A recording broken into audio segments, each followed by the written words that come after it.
Buenas tardes, profesora. Buenas tardes, compañeros. El día de hoy les vamos a explicar un tema muy importante. El tema es embargo. Mi equipo está conformado por Esquivel Flores, Ariadna Noelia, Hernández Carvajal, Elizabeth, Salgado Almazán, Ariadna y su servidora García de la Luz, Nereida Carlet.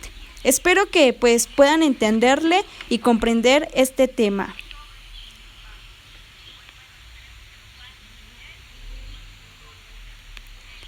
Comenzamos. Bueno, ya visto la presentación, comenzamos definiendo lo que es embargo. En términos generales, por lo tanto, es un término jurídico que ordena un magistrado para evitar que un deudor que no paga o abona el dinero que en su momento acordó, venda o done los bienes que se encuentran en su poder. Se trata, a fin de cuentas, de una medida preventiva que se mantiene en vigor hasta que la cuenta contraída sea satisfecha con vista al acreedor. Bueno, en otras palabras, podemos decir que el embargo es la retención de bienes por mandato de la ley. Esto se hace para asegurar que se cumpla el pago de una deuda. El embargo, en el tema del embargo podemos encontrar tres partes e incluso más. Pero bueno, las más importantes es el embargo preventivo, embargo ejecutivo y el reembargo. ¿Qué es el embargo preventivo? El embargo preventivo es una medida que consiste en inmovilizar los bienes del deudor. Siguen en su poder, pero no pueden disponer libremente de ellos ni venderlos. Son una garantía del cobro. ¿Cómo podemos llegar a un embargo preventivo? Número uno y el más importante, cuando el deudor no tenga domicilio en la República. O número dos, que haya una existencia del crédito que esté abonada la firma por una información sumaria de dos testigos. Y también tenemos, y en este caso encontramos más puntos y también varios artículos, como mencionando el artículo 211, que dice que cuando se demandare el cumplimiento de un contrato de compraventa, si el derecho fuese verosímil, el adquiriente podrá solicitar el embargo del bien objeto de aquel. Ahora, el embargo ejecutivo es aquel por el que la autoridad judicial ordena retener los bienes y proceder su venta. De este modo se obtiene dinero suficiente para liquidar la deuda. En esta parte, el embargo ejecutivo, para practicarse, exige la existencia de un título ejecutivo, es decir, un título con fuerza ejecutoria, o sea que el acreedor pueda embargar de inmediato sin necesidad de ir ante los tribunales. La fuerza ejecutoria de un título la da la ley. Y bueno, el reembargo. En esta parte, es un segundo embargo de bienes y es ejecutado por el mismo interventor, el cual tiene el derecho de secuestrar las nuevas pertenencias adquiridas por el deudor, los materiales que se encuentren en otro lugar. Sí, esto siempre tomando en cuenta que que la deuda que a lo mejor fueron a embargar y los bienes que tenía no cubren la totalidad de la deuda, estos pueden volver a él, y si el deudor vuelve a adquirir objetos de valor, el que tiene la cuenta pendiente tiene que ofrecerlos, porque aún la cuenta que debe no está cubierta. El reembargo es la situación que se produce en el caso que un bien ya embargado en una ejecución sea objeto de embargo en otro juicio ejecutivo.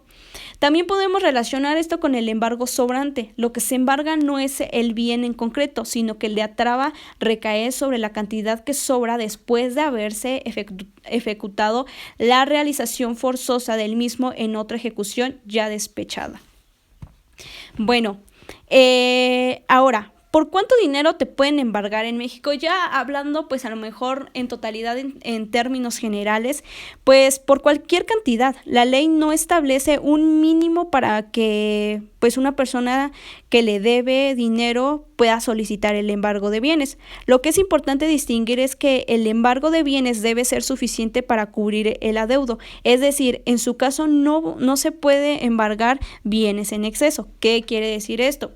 Que, sin embargo, hay que aclarar que esto solo ocurre cuando existe una denuncia formal de un acreedor solicitado a la autoridad judicial que intervenga para que el deudor cumpla con sus responsabilidades.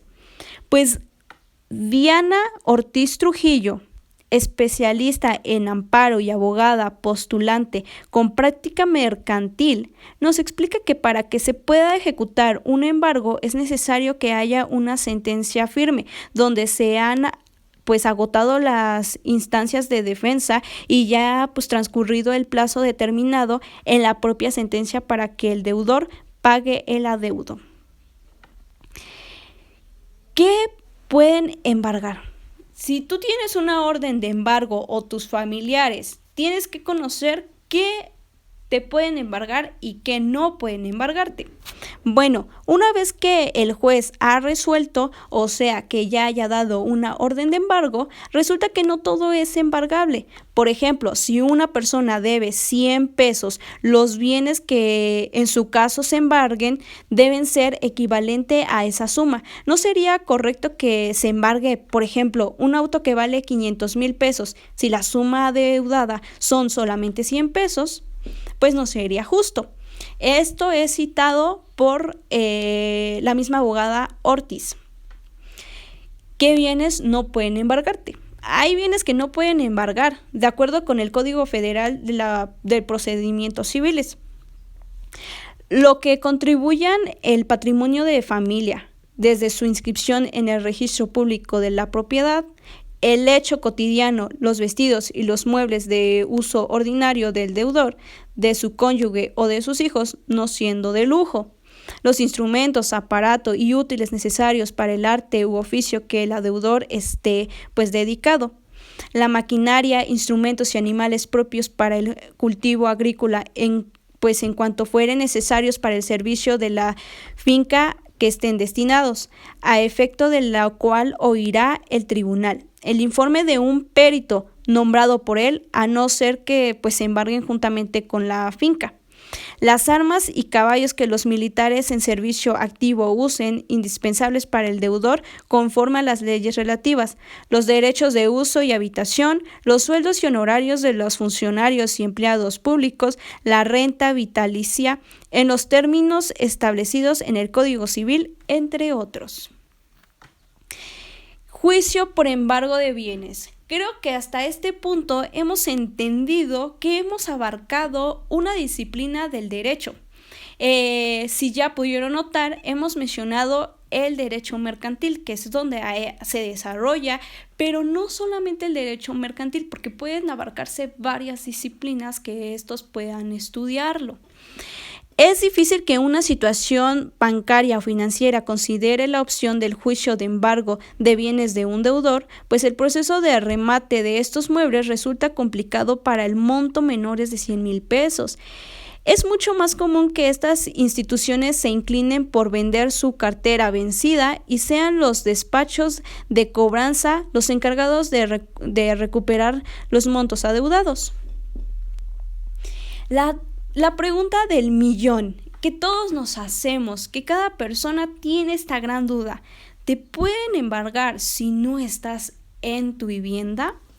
Pues déjame decirte que si la persona no se encuentra en su domicilio, el interventor del embargo tiene que dejar un citatorio para que el siguiente día, en caso de que en 24 horas la ausencia siga, el ejecutante tiene derecho de hacer uso de la fuerza pública o policía para entrar al hogar y llevarse los bienes equivalentes a la deuda pendiente. Entonces ya sabes que tienes que presentarte para que esto no vaya un poco más extremo y tengan que usar fuerza mayor para poder entrar a tu casa. Ya hemos visto varios puntos sobre el embargo, pero debemos de considerar uno que es sumamente importante: ¿cómo evitar un embargo de bienes? Si te preocupan los embargos y quieres saber cómo evitarlos, debes tener claro que la única manera de estar exento de una es pues acreditar haber pagado. La mejor manera de no llegar a una situación extrema es cuidar el manejo que hacemos de nuestras finanzas personales. Y pues bueno, en caso de que estemos en una situación insolvencia e incluso en el buro de crédito, la recomendación es recurrir a ayuda especializada como las reparadoras de crédito para rehabilitarnos financieramente y nuevamente ser pues sujeto al crédito. Resuelve tu deuda en la empresa líder en el mercado y la primera reparadora de crédito en el país. Esta puede negociar tu deuda con el banco y financiera con quien tenga la deuda con el fin de liquidar pues un descuento. Recuerda que tus deudas no deben superar el 30% de tus ingresos, de lo contrario pues puedes caer en una situación de embargo y con ello tener pues poca solvencia económica para enfrentar tus problemas. Bueno, hemos llegado al fin de la presentación, espero les haya quedado pues claro el tema. Fue un gusto haberles compartido sobre este tema.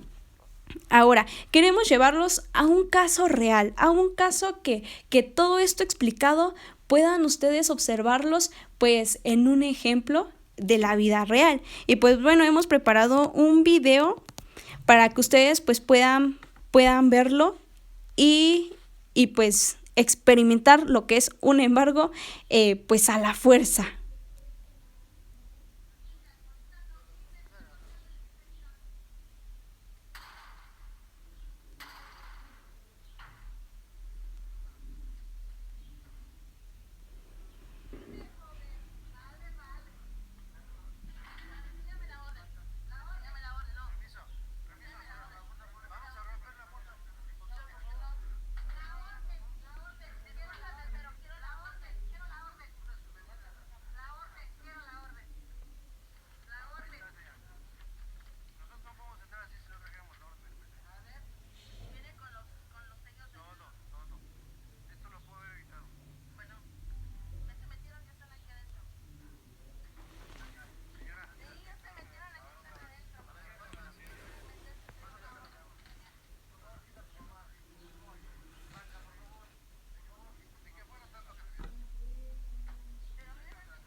Y pues bueno, esto fue un claro ejemplo pues de un embargo. Lamentablemente, si no pudieron haber notado las imágenes, pues puede ser por causa de derechos del autor. Pero bueno, haber pues compartido el audio pues fue suficiente para darnos cuenta pues de cómo procede pues un embargo. Esto ha sido todo por hoy y pues bueno, muchas gracias por su atención y nos vemos en una nueva exposición. Gracias.